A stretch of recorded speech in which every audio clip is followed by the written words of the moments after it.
I used to be an atheist. To me, there was no doubt there was no God and no heaven. I started to realize that if there's spirits, there has to be a God. What is the point of having spirits? Your body dies and something leaves it. It has to be for something greater.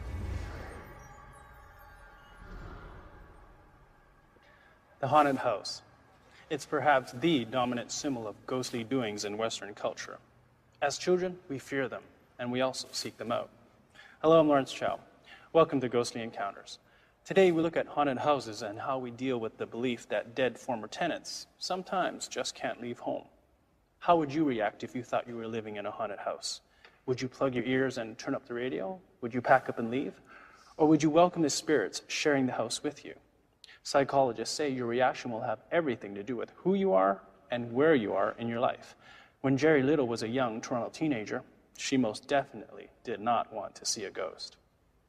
My mom and my sister, who was about 3 at the time, my dad and I moved into this old house on Roehampton. The way the rooms were laid out was very strange. My bedroom, I could look up the hall and see the dining room, living room area. And the kitchen would have been on the same wall as my bedroom. And also the bathroom, when my mom was having a bath, I could hear her splashing. And then all of a sudden I could hear cupboard doors opening and closing, like loudly, very loudly. And there was nobody else in the house but the 3 of us. And I knew my sister was still in her bed. I started thinking, well, Mom's out of the tub. And then I realized, no, I could still hear her splashing. And I could still hear the cupboard doors banging. And I happened to look up the hall, and I could see the dining room table. The one chair I could see was to the left. And it was just like somebody was dragging it, pulled it out, and moved it around the table as if they were going to put it in the one side. And then just sort of started to drag it back a bit. It was just unbelievable. When Mom came out, I told her what I'd seen. And not long after that, my dad got us out of there. As long as it was daylight, it was comfortable.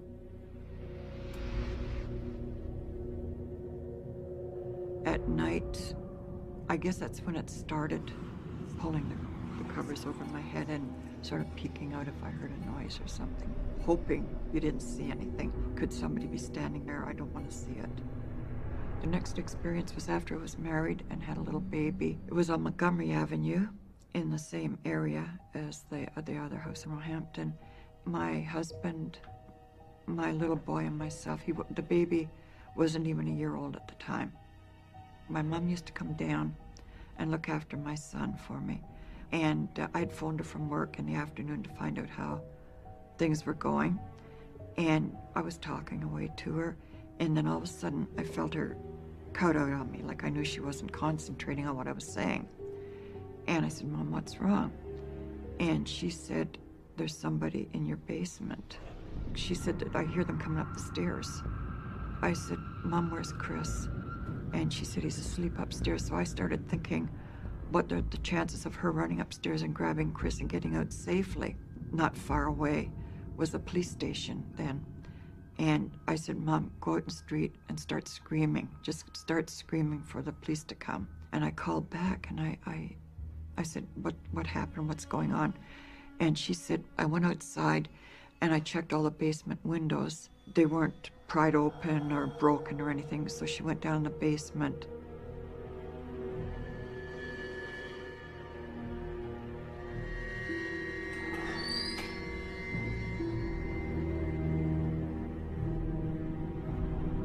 I wouldn't have never have had the nerve to do that, but she went down into the basement and there was nobody there.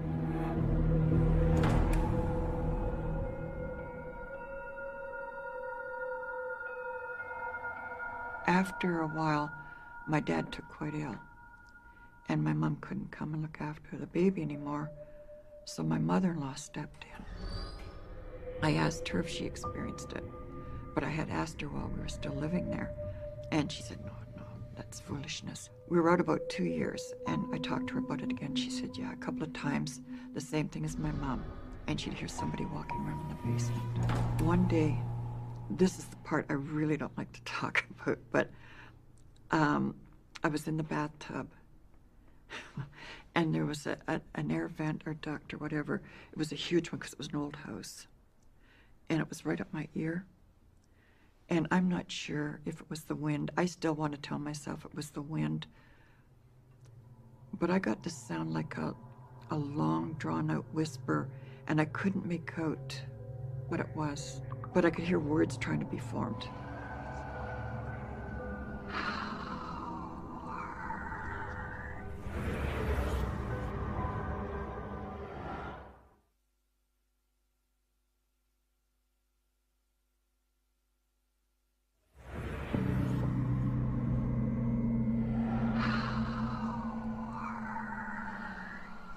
I called my husband, and I said, "Did you say something to me?" Knowing he hadn't, but he said no. So you never saw anybody get out of a tub so quick and down those stairs. And then I'd hear, especially at night, I'd hear walking around downstairs, like just different kind of noises, and a sense that there was somebody else in the house. We belonged to the Big Brother organization. And one night his little brother had come to spend the night, and we were in the master bedroom, which was naturally at the top of the stairs, and I could hear somebody coming up the stairs from the first floor to the second floor, and this was very distinct. This was like bang, bang, bang coming up the stairs. I didn't want that person to reach the top of the stairs. I didn't want to see them. I still shake to think of it. And I woke Geri up and I said, I think Donnie's up, moving around. You better go check. And he went downstairs and he came back up. He checked the bedrooms. He said, no, both kids are asleep in bed. So I said, well, somebody was coming up those stairs, whether you want to believe it or not. And he was just putting his head on the pillow when the sound came again. And he sat up in bed. I was glad finally that he had heard it, and he had admitted to hearing it.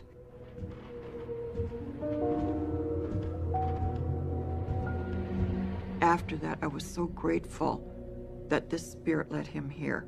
Now he had to believe me. That really got to me, that house. The night we were moving out, the night before, I was upstairs, like, combing my hair. And I try so hard to explain this to people. It was like surround sound, I guess.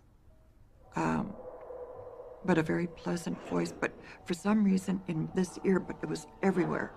But I detected it more in this ear. And it was something to the effect of, now that you're moving out, who's going to move in? And it was a man's voice, very distinct. All I remember was just everything just tensing up on me and yelling down the stairs, hoping my husband would have said something to me, maybe fooling with me or something. But I knew the voice was everywhere in that room, that it wasn't him, but hoping he'd say, yeah, he'd said something. Or was it the TV? And he said no, he hadn't said anything. There again, down the stairs like a flash, and so glad to be moving out the next day. It's not the most, I was going to say it's not the most pleasant experience, but it is positive because it's all the proof you need that there's a life after death.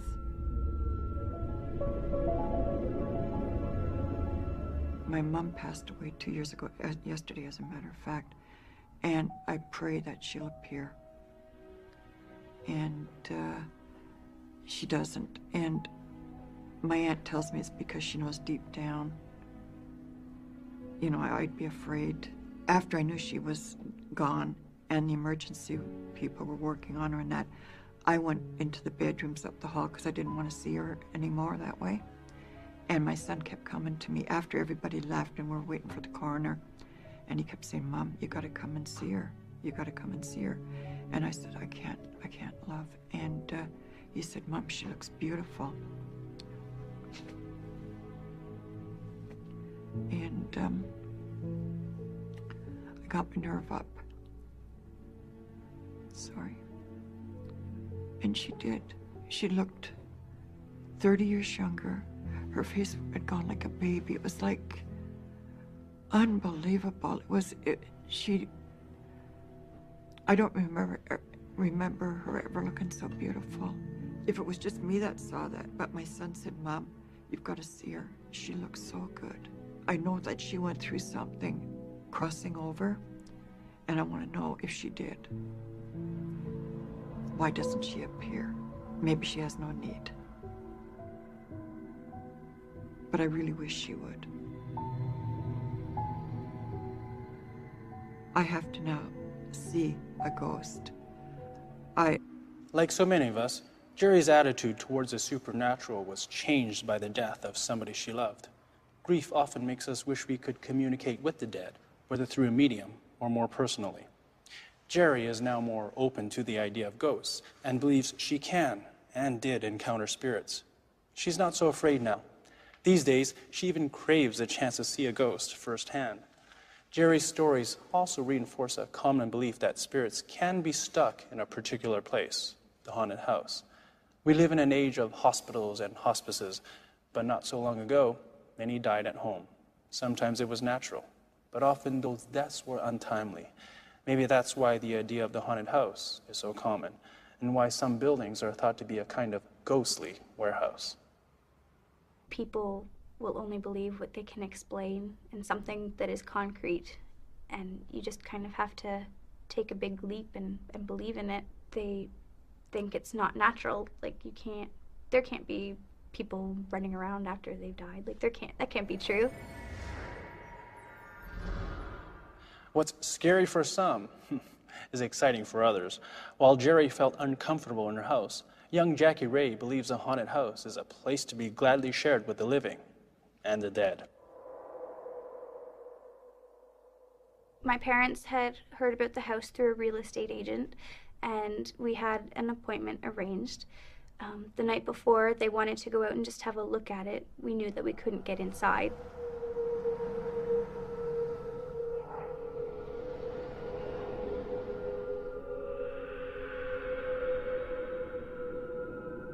That night, when we went home, my mom had a dream that she had seen the house from the inside.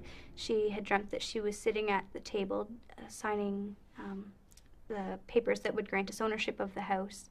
And when we did go for our viewing the next day, my mom was very surprised to see that everything was as she had seen it in her dream, right down to the pine table where she would sign the papers.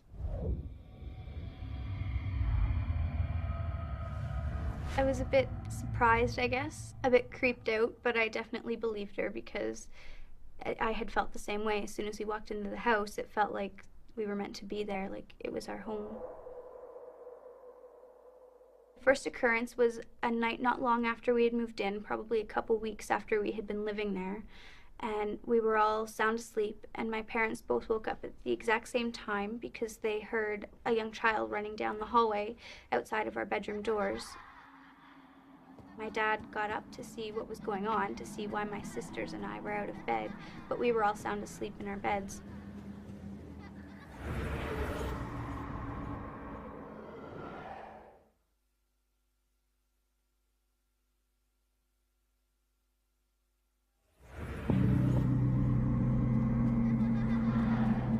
We were all sound asleep in our beds, so he just kind of went back to bed and shook his head and didn't know what to think, but went back to sleep.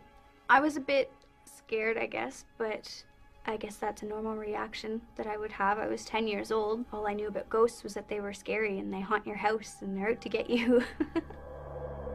Shortly afterwards, we were sitting in the kitchen and we had older draw blinds in our 3-bay window in the kitchen, and they snapped up one after the other in a row.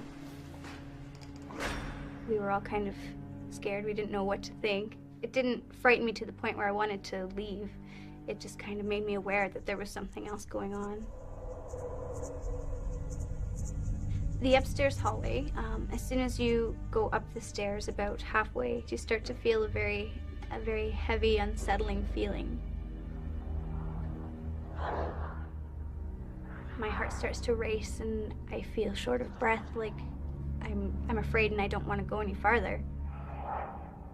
As you come around the corner in the hallway, you can feel someone staring at you. It's like they're staring right through you and almost pushing you, like there's a force pushing you from behind.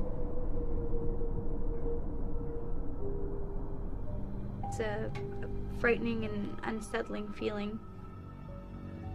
I tell the spirit just to give me my space, and it's my home, but he's welcome to be there as long as he respects us and leaves us alone. It makes me feel kind of crazy knowing that there's not actually someone physical there, but it definitely lightens the feeling a bit, lightens the atmosphere. It almost feels as if he's kind of pulled back a bit. When I was younger, obviously I didn't really like to be home alone, but I think I've just always kind of accepted it and not been too frightened. It's not as frightening when you're in numbers, when you've got your whole family with you and everyone's experiencing the same thing.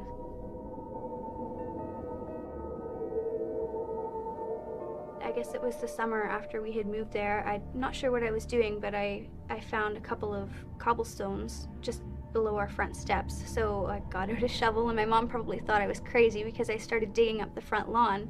But she came out and saw that I had actually started to uncover a walkway, and it goes right from our front steps all the way to the roadway.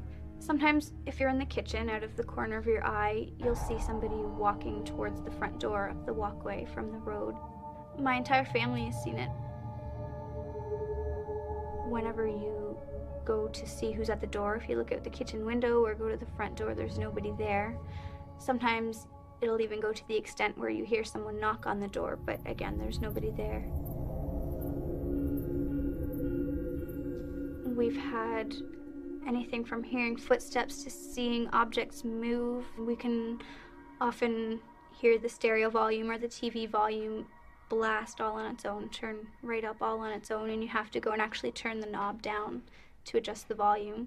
My cats spook at things that aren't there. They run around with their hair standing on end for no reason. My dog sits and growls and barks at things that aren't there. She's always jumping up at the windows in the kitchen as if there's something up there. Whenever the mysterious knock at the door happens, she always runs to see who's there, but of course there isn't anyone there.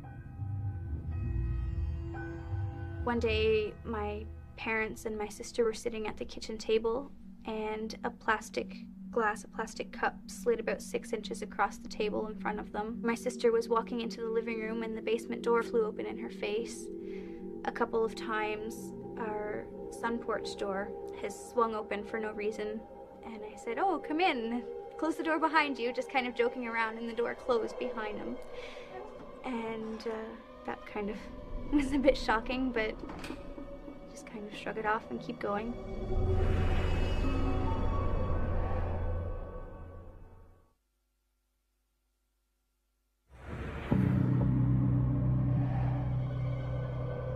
I think that they were previous owners or previous tenants of the home. I don't know, maybe they felt the same way we did. Maybe they felt that it was their home and they were meant to be there, and they've decided they're going to stay.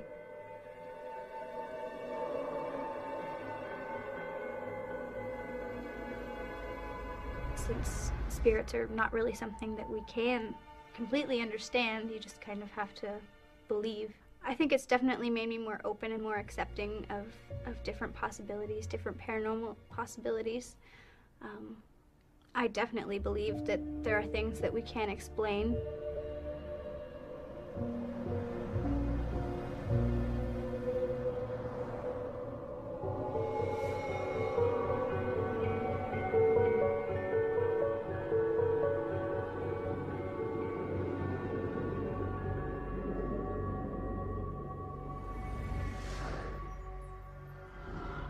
Haunted house stories often highlight a competition between the living and the dead for the dwelling they share. But some believe there's a measure of human control over these spiritual intrusions. Faced with what they think is a haunted house, some people negotiate. Jackie tells the spirit to give her space and respect, that this is her house too. As far as she's concerned, if the ghost complies, it's welcome to stay. On the other hand, Geri and her family moved out. But today, Geri feels some regret that she didn't stay and get to know what she now believes was a friendly spirit. It can be terrifying to think that you have come face to face with a ghost under your own roof. Both Geri and Jackie were comforted because their experiences were corroborated by others. Geri's husband finally heard the ghostly footsteps, and Jackie's family all tell similar tales of ghostly encounters in their century-old home. Well, the next time you see a light flicker or a door move on its own, how will you react? For many of us, we'll never know unless we're lucky or unlucky enough to have our own ghostly encounter. And all I can do is tell you it happened to me. I don't think that me talking about it here is going to make people believe. But maybe in some small way it'll contribute. I think people are afraid because they don't understand and because it can't be explained. I think the best thing I could do to help them not be frightened is just to explain the experiences that I've had and how no harm has been done, and maybe that'll kind of help them to understand as well.